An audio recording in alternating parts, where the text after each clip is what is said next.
আজকে আমি যে রান্নাটা নিয়ে এসেছি তার জন্য বুঝতেই পারছেন কি লাগবে, চিকেন। সো রান্নাটির নাম হলো চিকেন ভিন্ডালু। এটা একটা গোয়ান রেসিপি।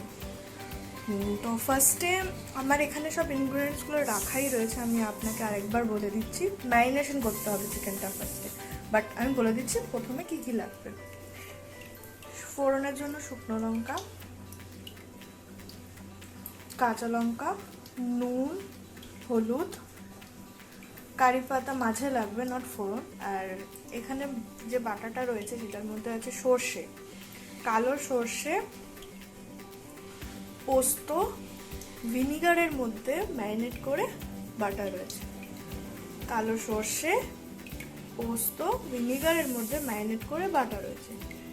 এটা হচ্ছে ধনে আর জিরে, ধনে আর জিরে ভালো করে বাটা রয়েছে একসাথে। আর এটা হচ্ছে এটা আদা রসুন, রসুনটা বেশি, আদা রসুন বাটা রয়েছে। আর এটা রয়েছে আমার টক দই। আর যেটা লাগবে সেটা হচ্ছে ভিনিগার। এই যে বললাম এটার মধ্যে ভিনিগার রয়েছে, এটার মধ্যে রয়েছে হচ্ছে কালো সর্ষে আর কালো সর্ষে আর পোস্ত আর ভিনিগার। এই যে ভিনিগার। আর এখানে রয়েছে একদম কুচু কুচু করে কাটা পেঁয়াজ। ঠিক আছে, আমি এখন সবার প্রথমে যেটা করব সেটা হচ্ছে দইটা এর মধ্যে দিয়ে দেব পরিমাণ মতন। আপনার যতটা মাংস ঠিক ততটাই পরিমাণ মতন দই, টক দই, মাদার ডেয়ারি, কারণ এখন তো অন্য কোনো দই আর হয়তো আপনি পাবেন না, তো এই দই নিলেও চলবে, নাহলে ঘরে বসানো টক দই হলে বেটার হয়।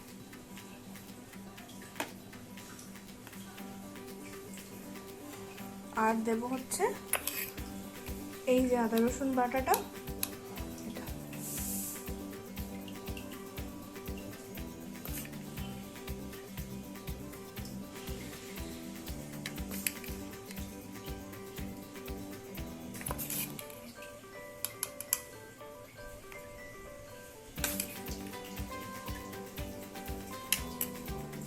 আর অল্প নুন।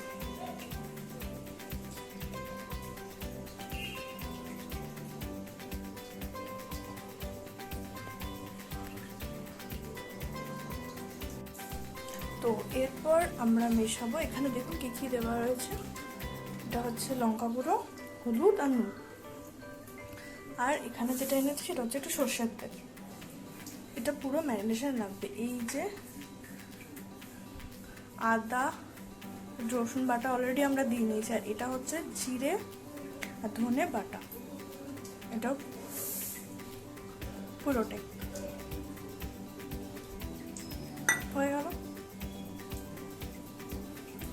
আর এটা হচ্ছে কালো সর্ষে আর পোস্ত।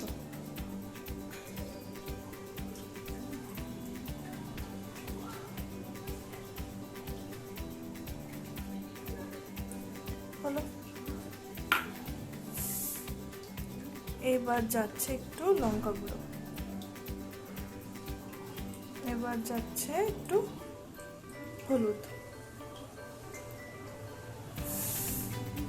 আর এবারে সর্ষের তেলটা। নুনটা আমি আগে দিয়ে নিয়েছি।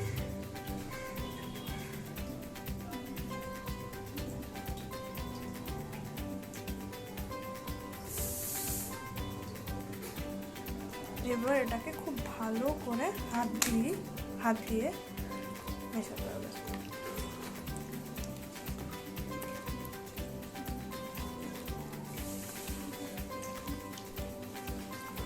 এই যত চিকেনটার ভেতরে এমনি করে মেশানো হবে তত টেস্টি খেতে হবে, ততটাই সুস্বাদু হবে খেতে।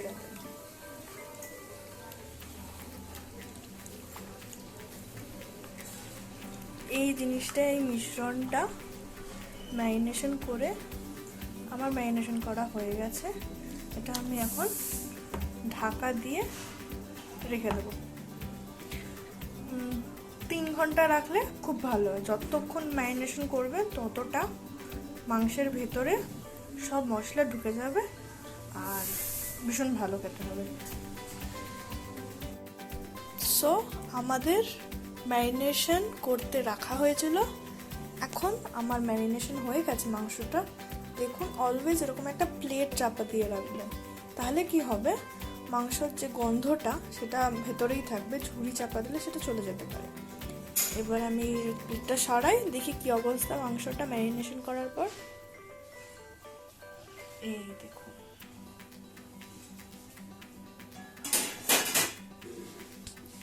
এই দেখুন মাংসটার ভেতরে যে তেলগুলো আমরা দিয়েছিলাম সেই তেলটা পুরো ভেসে উঠেছে। আমি এখানে ম্যারিনেশনের সময় সর্ষের তেল দিয়েছিলাম। তাহলে ম্যারিনেশনে আমি কি কি দিয়েছিলাম? দই, আদা রসুন বাটা, সর্ষে পোস্ত ভিনিগার দিয়ে বাটা, আর সাথে ধনে বাটা আর জিরে বাটা, আর নুন হলুদ আর অল্প লঙ্কা গুঁড়ো দিয়ে আমি এটা পুরো মাখিয়ে রেখেছিলাম। এখন পুরো তেলটা উঠে এসছে, আপনি দেখতেই পাচ্ছেন তেলটা পুরো উপরে উঠে এসছে, তার মানে মাংসটা খুব ভালোভাবে ম্যারিনেট হয়ে গেছে। এবার চলুন দেখি নেক্সট কি করতে হবে। সর্ষের তেল দিয়ে আমরা ম্যারিনেশন করেছি, এবার আমি সাদা তেল নিয়ে নিয়েছি, ঠিক আছে।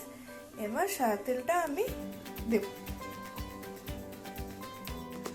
গ্যাস অন অলরেডি করে দিয়েছি, কারণ কড়াইটা গরম হওয়াটা খুব দরকার। এবার এই গরম কড়াইয়ের মধ্যে আমি তেলটা দিয়ে দিলাম।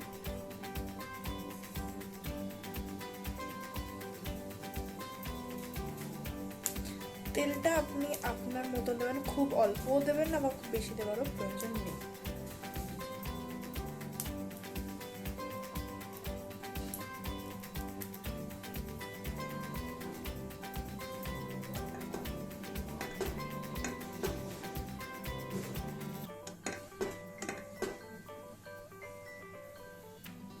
তেলটা একটু গরম হোক।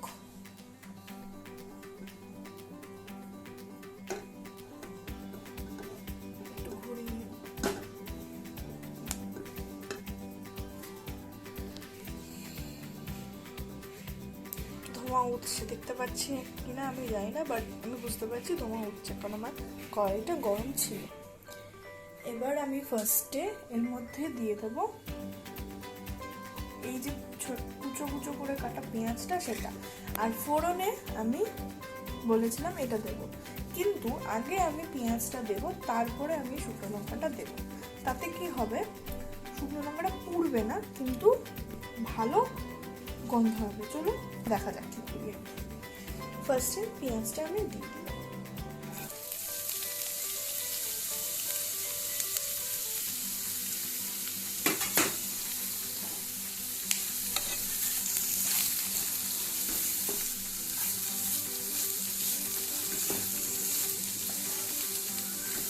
ভালো করে তেলটা পুরো পেঁয়াজটার মধ্যে মিশিয়ে নিই, যাতে পুরোটা পেঁয়াজ কোটে দেবো।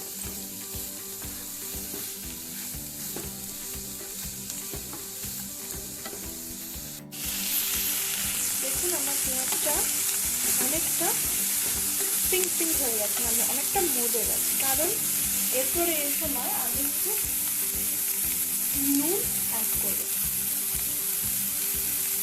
বেশি না, জাস্ট একটু।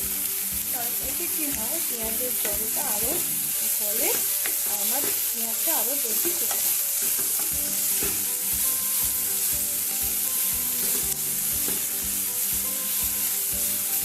এরকম সময় পেঁয়াজটা আমি এরকম সাইডে সাইডে একটু সরিয়ে দিই। মাঝে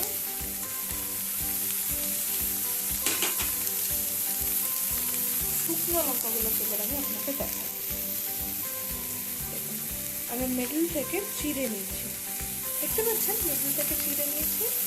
এরকম করলে পুরোটা ঝালটা বেরোবেও না আর সাথে মিশবেও না, বাট ঝালটা পুরো একসাথে আর মিশে যাবে। আর পরে যখন আমি গার্নিশ করবো সেটা দেখতেও ভালো লাগবে। আমি 4টে মতন শুকনো লঙ্কা দিয়ে দিলাম।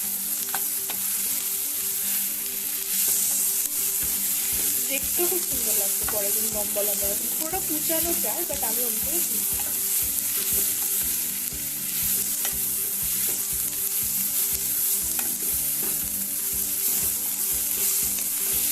মধ্যে এই যে কারি পাতা এটা আর চিনি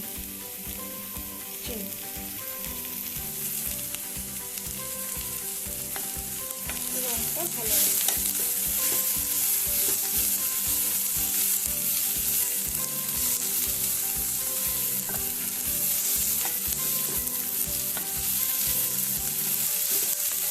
অলরেডি দেখতে কত সুন্দর লাগছে জিনিসটা, দেখুন সবুজ লাল হালকা পিঙ্ক পেঁয়াজটা।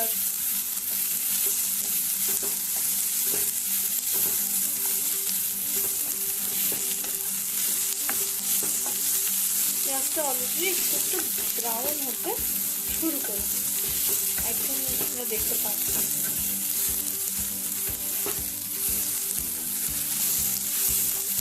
আরেকটু হবে।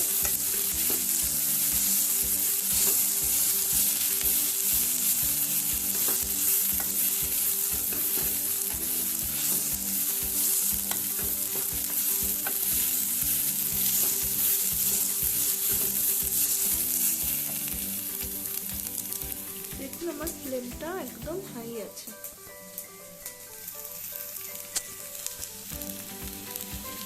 এবার আমি কিছু কাঁচা লঙ্কা দিয়ে দিচ্ছি, কিছু ভেঙে দেবো আর কিছু গোটা দিয়ে দেবো।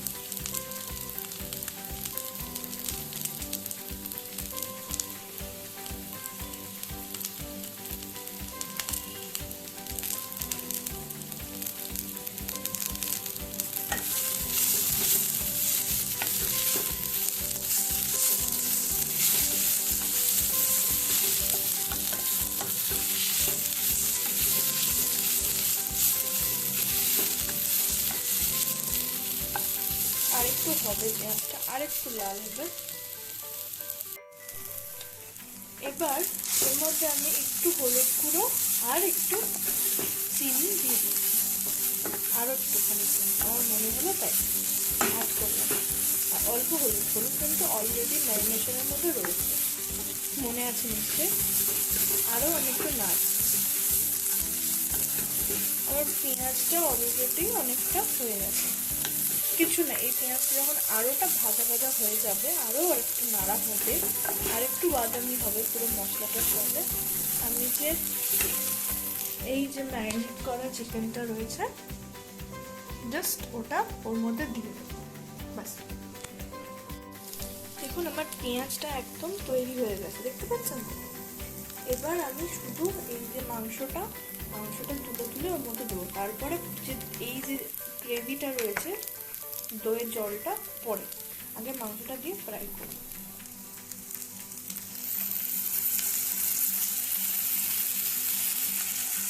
এই সময় ফ্লেম একটু কমিয়ে নেবে, কারণ যেহেতু আমরা নাড়া হচ্ছে না মশলাটা, সেই জন্য।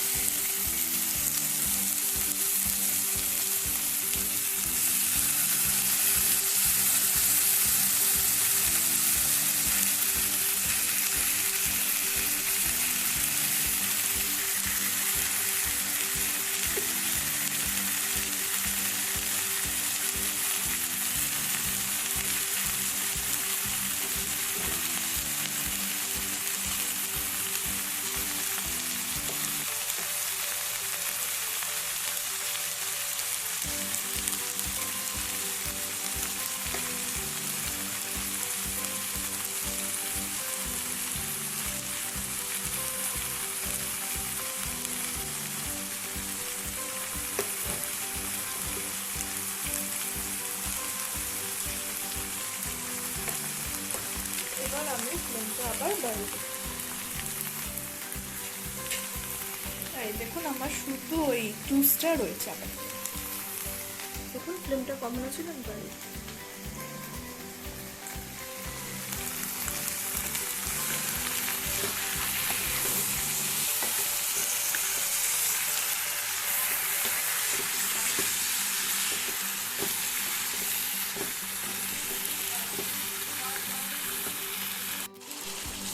তো আমি মাংসটা দিয়ে এখন মাংসটাকে খুব ভালো করে কষাতে হবে, মানে মাংসটাই শুধু কষাতে হবে, মানে একটু ভাজা ভাজা একটু কষবে ব্যাপারটা।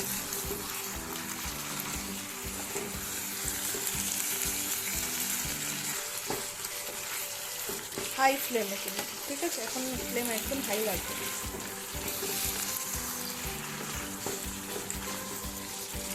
এখনও কিন্তু আমি ম্যারিনেশনটার মধ্যে দিই, জাস্ট চিকেনটা দিয়ে কষাচ্ছি ভালো করে।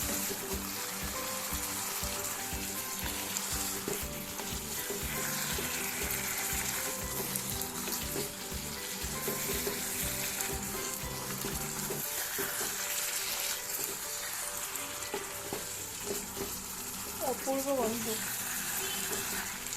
ভীষণ সুন্দর একটা গন্ধ পাচ্ছে, করলেই বুঝতে পারবেন আপনারা।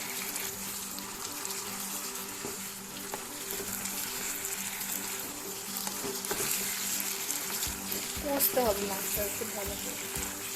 আর এই যে জলটা, এই যে এক্সট্রা জলটা বেরোচ্ছে, এটা পুরো টেনে যাবে। তারপরে আপনি এই ম্যারিনেশনটা দিয়ে দিতে হবে।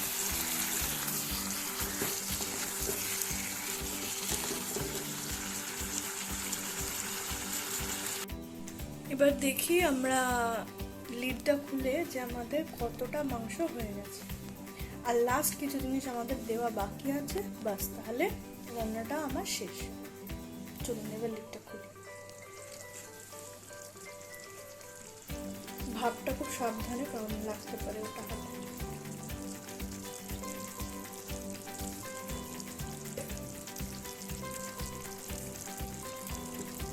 ফ্লেমটা আবার বাড়িয়ে দিলাম, তখন কমানোই ছিল। দেখুন আমার মাংসটা কিন্তু অলমোস্ট হয়ে গেছে, কারণ তেল দেখতে পাচ্ছেন হয়তো বেরিয়েছে।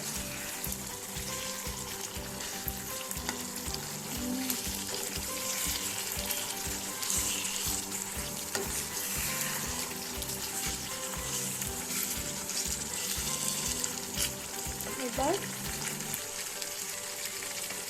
ইম্পর্টেন্ট, এবার মাংসটা যখন দেখবেন একদম এরকম দেখুন তেলটা বেরিয়ে গেছে, আমার রান্না হয়ে গেছে। দেখুন হয়ে গেছে। এবার একদম শেষে আমি টেস্ট করে একটুখানি দেখেছিলাম, আমার মনে হচ্ছে আরেকটু ভিনেগার লাগবে।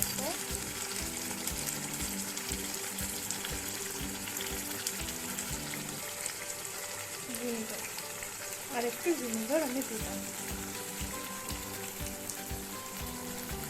কারণ টকটা ঠিক হয় না।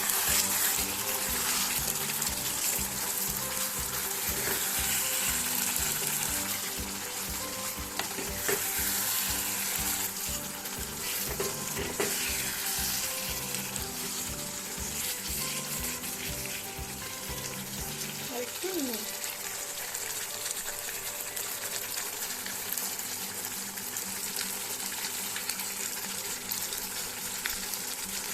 সব নুন।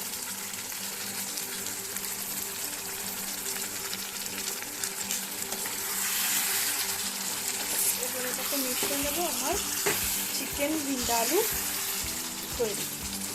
বাস এটাকে নামাবো আর সার্ভ করবো।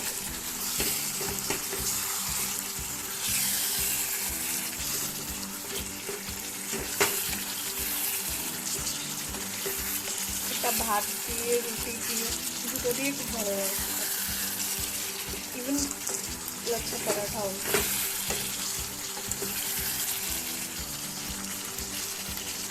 আমি গ্যাসটা একটু সিমে রাখলাম, আর একটু হোক, তারপর আমি নামাবো। দেখুন এবার আমার মাংসটা পুরো নামিয়ে পরিবেশন করার জন্য একদম তৈরি। আমি ওই শুকনো লঙ্কাটাকেই গার্নিশ হিসেবে ইউজ করলাম। আর এই যে সবুজ পাতাগুলো দেখছেন, এটা কিছুই না, কারি পাতার ওপরের কচি পাতাটা, যে জিনিসটা রান্নায় ইউজ হয় সেইটা দিয়েই গার্নিশ করাটাই উচিত। তো আমাদের তৈরি চিকেন ভিন্ডালু।